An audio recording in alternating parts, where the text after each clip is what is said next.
How you guys doing? So I am Armando from the 414 Morning Podcast. I know you're wondering, like, did the podcaster become homeless? Armando homeless now? No, that's not the case. Mother Nature, we outside. You know what else is outside? You guessed it. Dun-dun-dun, dun-dun-dun. NFL is back, baby. NFL is back. Who's your favorite team before we start? Who's your favorite team? Me? I don't know. There's a lot of player movement right now. I'm a fan of players. I'll say that. So right now, I'm going for Steel Curtain. I got scars on heel that money can't fix it. My brother turned a snake just for that quickly. Gay love they gay hate cause they mind will sick. I was 30 in the clock cause the pot got thick. Damn, change ain't change, only change switch clips. Gotta ride with that drum, keep that clip by my hip. See the pain in my verse every time you hear me spit. They told me keep my circle tight, but that bitch. I am going for the Pittsburgh Steelers, right? Because I am, yes, a Ron fan. I am an a Ron fan, yes. So wherever he travels, I travel. And last year I was a Jets fan. Why was I ever a Jets fan? Sorry, too many sad memories. We're not even going to talk about that, right? But I'm in Wisconsin, so naturally you'll think Green Bay Packers. I root for my home team, of course, always, right? I wish them well, but I am a player fan. What is your favorite team again? Let me know in the comments. What is your favorite team? Again, we're embracing this weather right now. Feeling good out here, right? We got football tonight.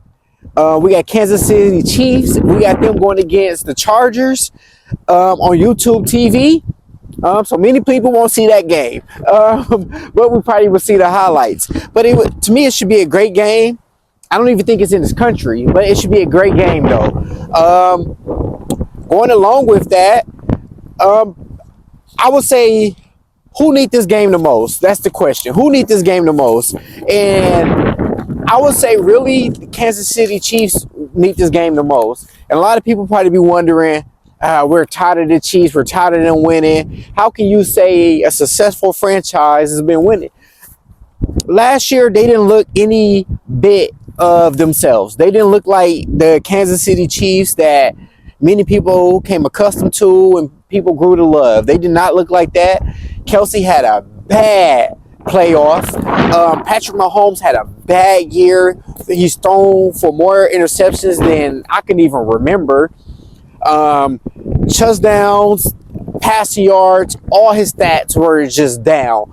But if we look at the Chargers on the other hand, Herbert, right? We're trying to see now, can he take that next leap? Great young quarterback. Since he's coming to the league, he's been a top 5 and passing yards, the quickest to that amount. So, you know, we got a lot of stuff going on. And then also Chargers, we're trying to see, right, can you take that next step? How, we know you can play defense, right?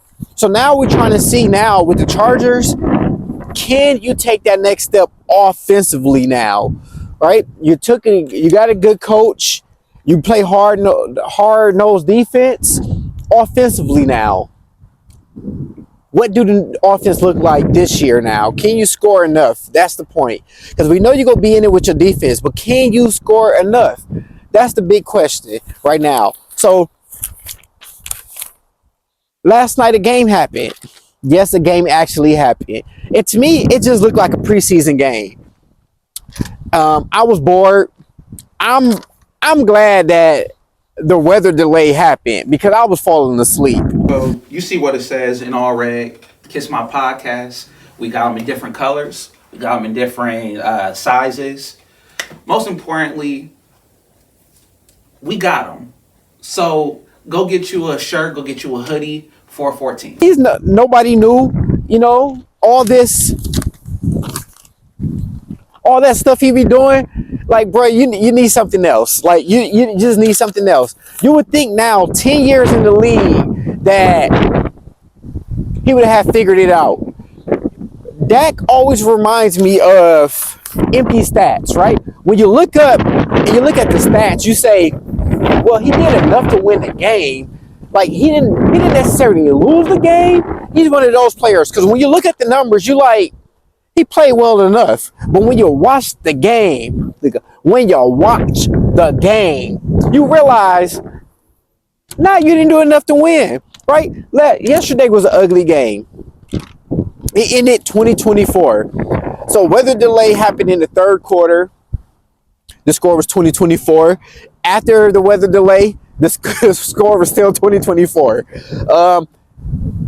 Jalen Hurts didn't do anything spectacular either. Well, I'll say with his arm. But to me, the difference between the quarterbacks is Jalen Hurts, of course, he made the plays that he needed to make. When he couldn't throw, he ran. Right? Ran for 2 touchdowns, ran for 60 plus yards. Saquon, again, another difference maker. Wasn't eye-popping numbers, but when he needed to make plays, he made the plays. Ran for 1 touchdown and ran for 60-something yards. So if we're looking at the tape, which I can put the numbers up, wasn't a great game. Time of possession, the Eagles won that. First down, Cowboys won 22-20. Total yards, 307 for the Cowboys, 302 for the Eagles. Passing yards, 188-144. Dak won that. Rushing yards as a team, 119-158. Penalties, Philly was penalized the most. And turnovers, Eagles won that battle. So it wasn't really eye-popping numbers. Nothing really stood out to me when I was watching the game. Like I said, Jalen Hurts, he just made the plays that he needed to make. And then I know a lot of people came out and say, well, if CeeDee Lamb just catch the ball, then Dak numbers look better. But if we're looking at it, CeeDee Lamb caught 7 balls, for 110 yards. So to me, the X factor was Pickens. Pickens disappeared. And that's probably why he got traded. Like, we already know he can make the home run plays. He can catch the deep pass. We know that already. But yesterday, it wasn't the game for that. Because Philly was playing that shell and they was keeping everything in front of them. Right? So yesterday, if you were a fan of slant passes and screen passes and 5 to 7 yard routes, that was the game for you. Because was nothing getting completed downfield, except for Philly when he made that 140-yard pass. But other than that, everything was close and in front. Pickens, you and CeeDee Lamb literally should have been picking apart the defense of Philadelphia because they're trying to replace Slay and they trying to figure out who their corners are. You should have been picking those young cornerbacks apart. You didn't do it. Same thing with you, Dak. You should have been picking on those young cornerbacks, but you didn't do neither of that. And that's what I'm saying. That's that, because a veteran quarterback recognizes that and do something differently, right? So to me, preseason just matters because both teams to me look rusty.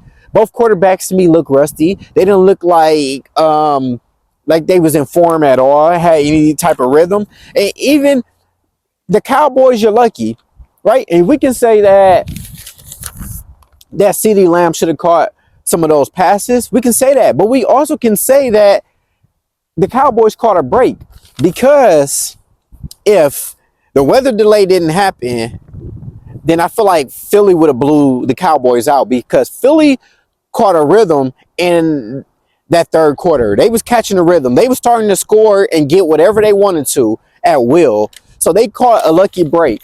And now let's get to it, right? Let's get down to it. The Dak versus Carter, the suspension, or he got kicked out of the game. He got suspended for a game, right? Because Carter spat at Dak. But if we look closely on the camera, Dak spit at Carter first, right? And you can see Carter asking him like, "Are you trying to spit on me?" And then that's when Carter spat back. They had a spat out, whatever you want to call it, right? They had a spitting contest. That's what they had, a good old-fashioned spitting contest. But to me, if you go back and look at the tape, NFL, there got to be consequences for Dak too. But it's one of those old things that you never catch the first person. You always catch the second person. You always catch the second act. But we got all those cameras around. We got these digital cameras. We got these 4K cameras. Just zoom in. You'll see it. You'll see it. Just thank me later, all right? Just thank me later. All right? So we got more games for us, right? So we got the Cardinals and we got the Saints on Sunday. To me, I'm not picking a winner or a loser. For both teams, it's important because the Saints, who that? The Saints, right? Since Drew Brees left, we haven't heard anything about you. And the Cardinals, Murray, right? Let's see if you could take that leap now. Last year, we'd just say that was a down year, right? With no playoffs for neither team.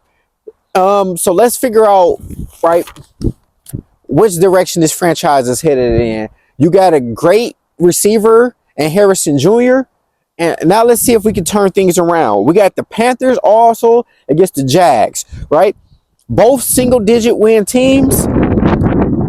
For the Panthers, you're trying to figure out, is Bryce the quarterback of the future? That's what you're trying to figure out this year. And for the Jags, right? Trevor Lawrence, you're trying to see, is he's the quarterback for the future? So both teams, to me, have the quarterback jobs in jeopardy, to me. And I'm just trying to see how long the franchise is willing to wait before they pull a plug, right? Now we got the Bucks and we got the Falcons. Buccaneers, you made the playoffs. Let's see if you can build on that success, right? Baker Mayfield, time to do your thing, buddy, right? The Falcons, last year, you couldn't figure out who the quarterback is going to be. You finally turned it over to a young quarterback. Let's see if you're ready, right? Let's see if you're ready. You got the defense there, right? Let's see how both of these teams react. Again, I'm not picking winners or losers. I'm just talking about the games, right? We also got the Jets and we got the Steelers, right? Both teams, they swapped quarterbacks, right? Fields left the Steelers, signed with the Jets. The Jets dropped Aaron Rodgers, Aaron, and now he with the Steelers. If you know anything about the Steelers every year they make the playoffs. Every year. No matter who's there, they make the playoffs, right? Now, you got that great defense behind you, Aaron. You don't have to be spectacular. Hell, if you be who you were last year, and many people question who he was last year, but if you look at it, more touchdowns than Patrick Mahomes, most of the quarterbacks that made the playoffs, Aaron Rodgers was better than them. More touchdowns than those quarterbacks, less interceptions and more passing yards. And as I add, he was the only team, only team, I would say it was 3 teams that made it 2 1,000-yard receivers on the same team. The Jets were one of them, right? If we look at the Steelers, they just struggle throwing the ball. That's it. They struggle throwing the ball. And who protects the ball more than Aaron Rodgers? Exactly. Nobody. Right? Aaron Rodgers protect the ball. They just need him now to manage the game. And when he needs to make those throws that only him and a few quarterbacks can make, that's it. And just rely on that defense. Right? Last year, the Jets struggled. They was immature, and they had no direction. So let's see if they hired the right coach there and if that maturation process has taken place now.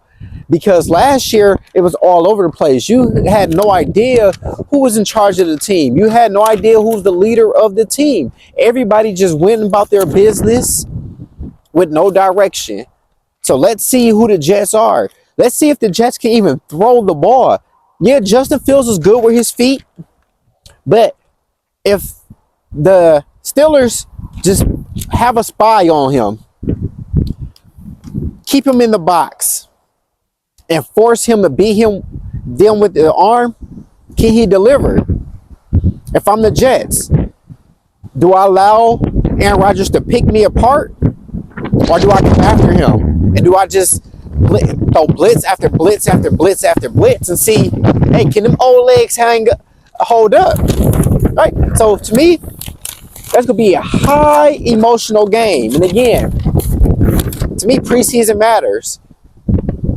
Seeing different bodies and being able to see different defenses. So Aaron Rodgers, are you ready for Sunday night? Right? Are you ready? Right? We got the Bengals and the Browns. We got the Dolphins and we got the and the Colts. Sorry, Dolphins and the Colts. We have the Raiders and the Pats. Nobody care about that game. We got the Giants and the Commanders. Again, Daniels, you came off a great year. Let's see if you can replicate that. Giants, you say you headed in the direction of greatness, of success. Or we're going to say, is this the same old Giants that we always seeing? Right? 49ers and Seahawks. 49ers. Can you get back to those glory years? Right? You let go of Debo. So how would this offense look now? Because a lot of packages that you had was ran for Debo. So where are you going to get offense? Where are you going to get scoring? Where are you going to pick up these extra yards from? All right, we have the Titans and the Broncos. We have the Texans and the Rams. The Rams is interesting, right? Because you see what Matthew Stafford did when he had Megatron. Now you got him Devontae Adams there, Devontae and Stafford. Man, that's about to be a crazy combination right there. And you got the offensive genius of the coach. This is about to be something. Look out for the Rams. I'm saying it here. Look out for the Rams, right? We got the Lions and the Packers. A good old rivalry game. Not for sure if Parsons going to play or not. But let's see if he does. What impact does he have on the game? And the Lions, you've been knocking at the door. And we know this with teams. You can only knock so long where nobody's going to answer. So let's see if this is the year where you finally knock at the door and somebody open it. Right? The Packers, Jordan Love. To me, this is an interesting season with Jordan Love because you see what the backup can do. Right? How long do you stick with Jordan Love?